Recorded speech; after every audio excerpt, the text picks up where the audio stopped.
All right, guys, listen. I mean, wow. This is my jam right here, man. Grateful is our mindset. I woke up with a sense of gratitude this morning, man. Like, it was deep. So this is cool that this is our focus today. So gratitude doesn't have to be loud or obvious. Stop right there. Yeah. Think about that one for a minute. Wow. Sometimes it lives in quiet moments. Practice noticing these moments. Pause. Feel them fully. Let them anchor you. That mindfulness is how gratitude becomes part of your everyday routine. Wow. I got to tell you, so we did a Bible study on solitude. And you know, there's a hymn that says, blessed quietness. And there's only one way biblically that you get to know God. It's not in the busyness. It's not in the hustle and bustle. He says, be still and know that I am God. And then Psalms 23 says he makes us lie down. I want you to grasp God from heaven just getting up, and he's making you lay down, sit still. Let me talk to you for a minute. And so I wanted that to lead out to something you've heard me say. I've only heard two people in my life, and I've lived 51 years. I've only known two people that say, stop, get up, and write down things that you're grateful for. Craig Cole and John Licari. Oh, thanks, man. So we stopped at gratitude doesn't have to be loud or obvious, because like if you start, again, I'm going to go to a Carl Brownism, start right, stay right. If you start your day still, and I'm not talking about apathy. I'm not talking about, I know you got a message about the snooze. I'm not talking about that. But if you start your day still, like that's the best time to gather those grateful thoughts.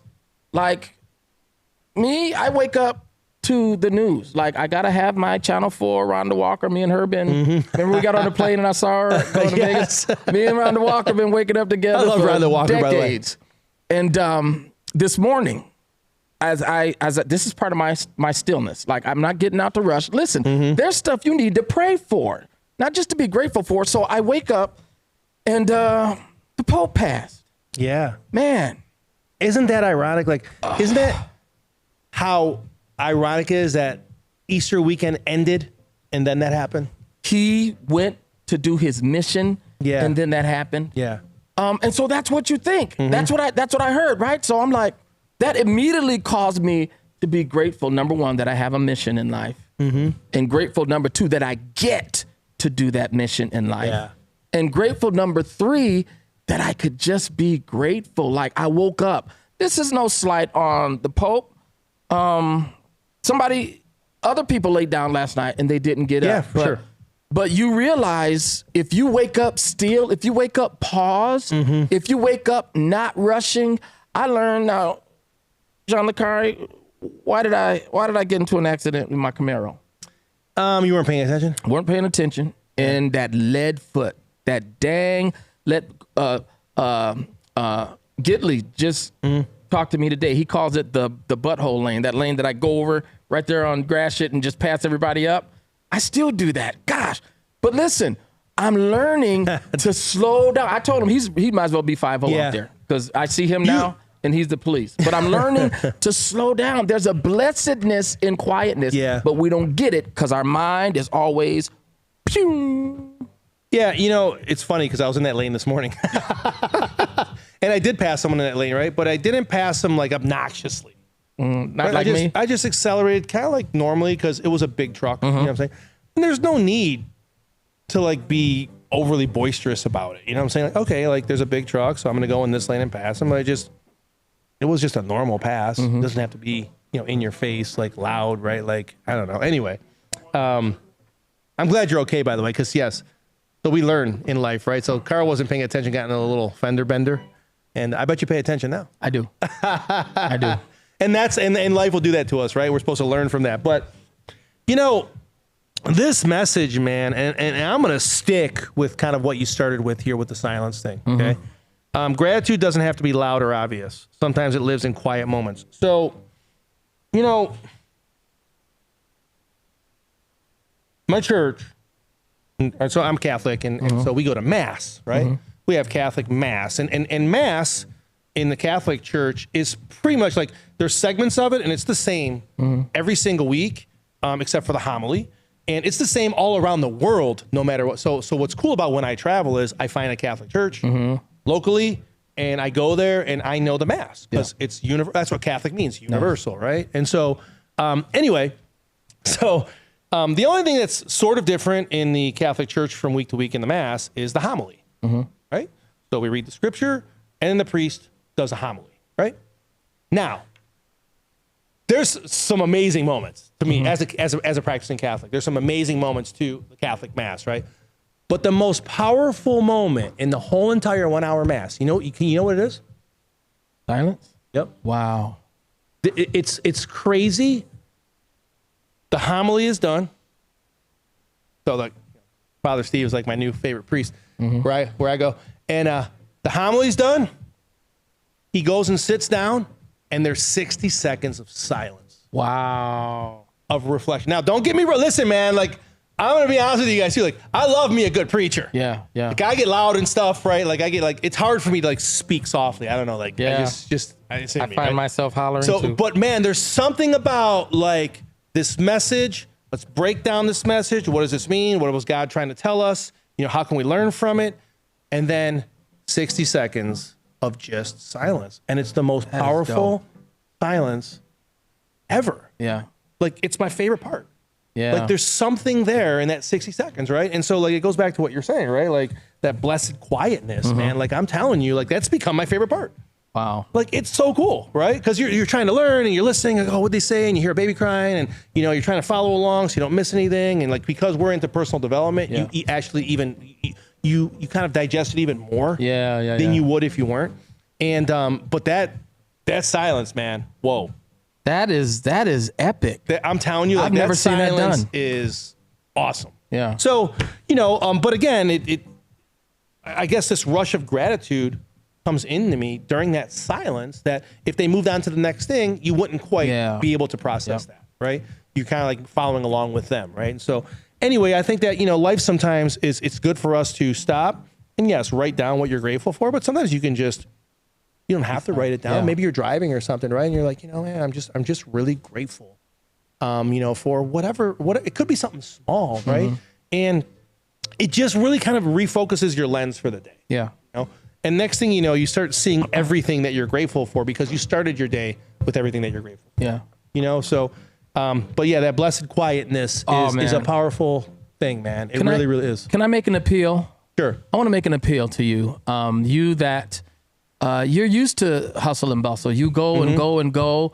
It's what your life requires. It's what's necessary to stack that bag. But I just want to make an appeal to you.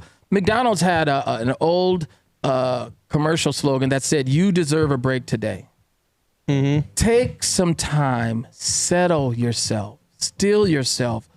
Two reasons why you won't do it. It's going to be either because you don't want to get to know God, but also you don't want to get to know yourself. Yeah. Do you know sometimes in that hustle and bustle and the stacking and the money, and I'm not saying none of that's bad. All I'm saying is you can lose yourself. Yeah. And you can hear if you sit still, you begin to hear your why crying out to you, but you can't hear it.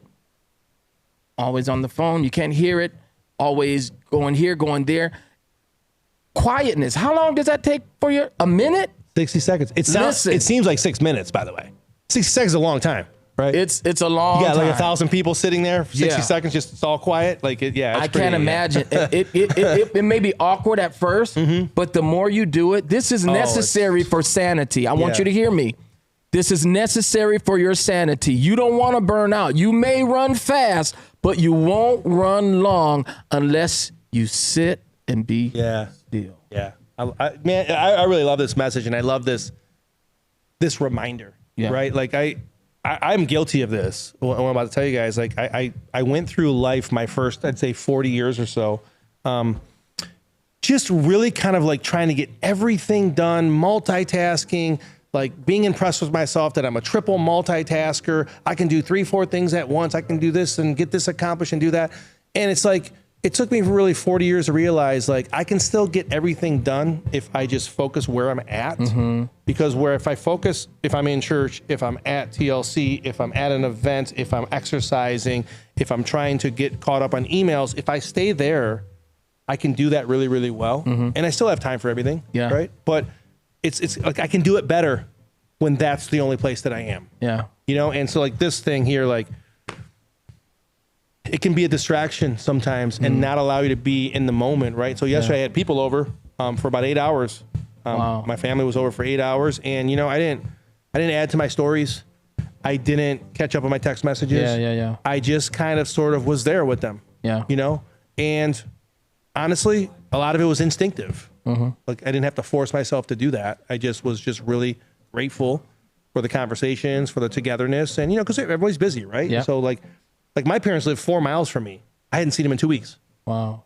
Yeah. Right. Like, and when I did see him 2 weeks ago, it was for like 40 minutes. Right. And so like to be able to spend that day with them, like that's a big deal for me. It is. Right. And so like, I can't really like run upstairs and take care of something on the computer or get in my phone or, you know what I'm saying? Like, I mean, I could, don't get me wrong, but like what example is that setting? Right. So I've just really learned to be still where I am.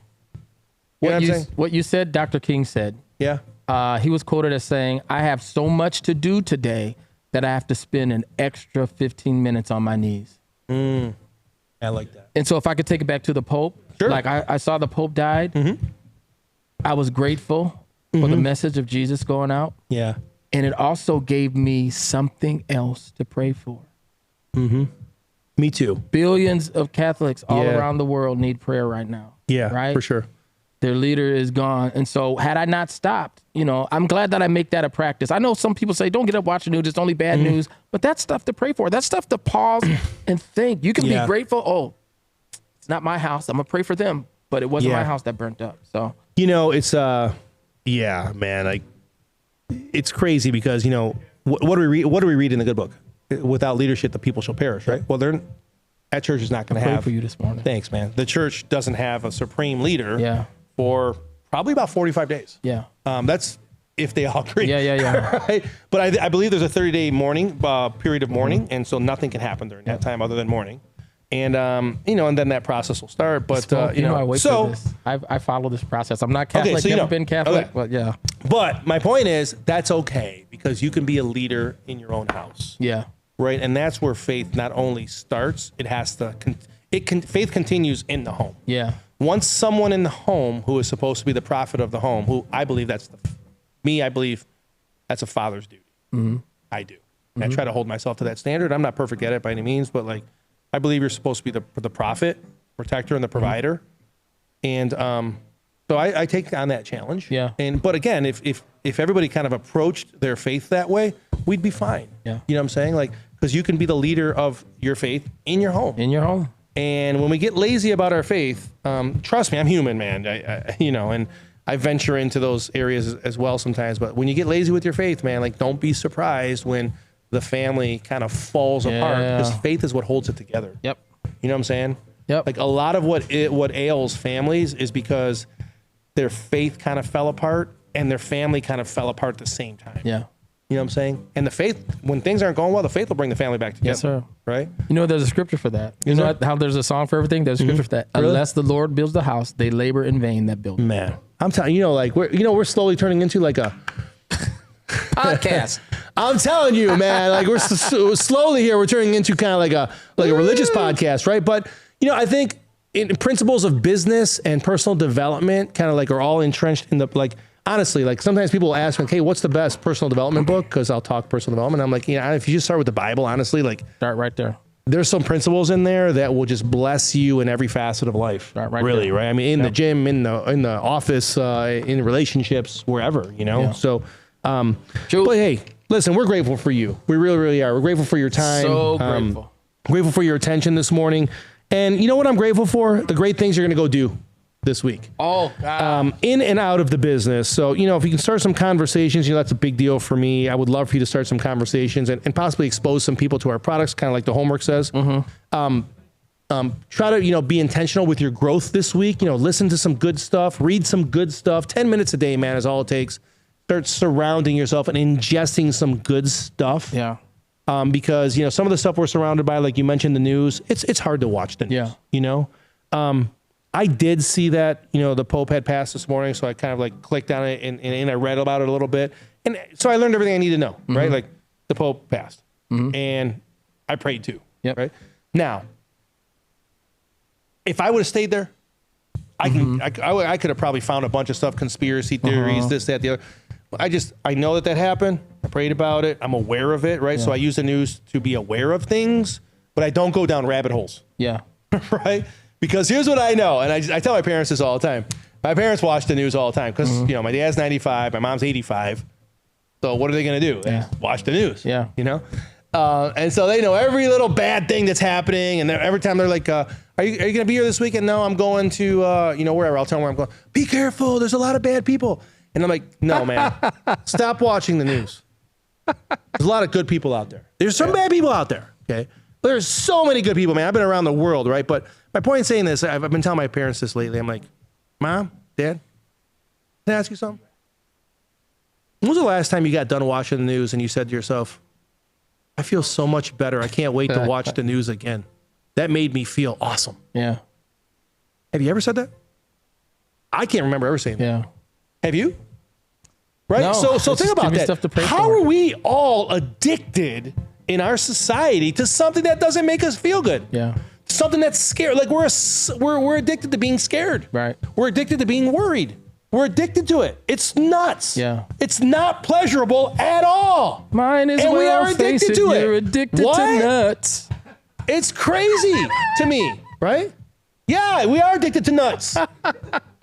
Right? Like craziness. We're addicted to it. It's like I mean, someone will, I don't know, like have something going on social media and people like are addicted to that drama and stuff. And then someone does something great and no one cares. Yeah. Yeah, they need the message of the day. You're right.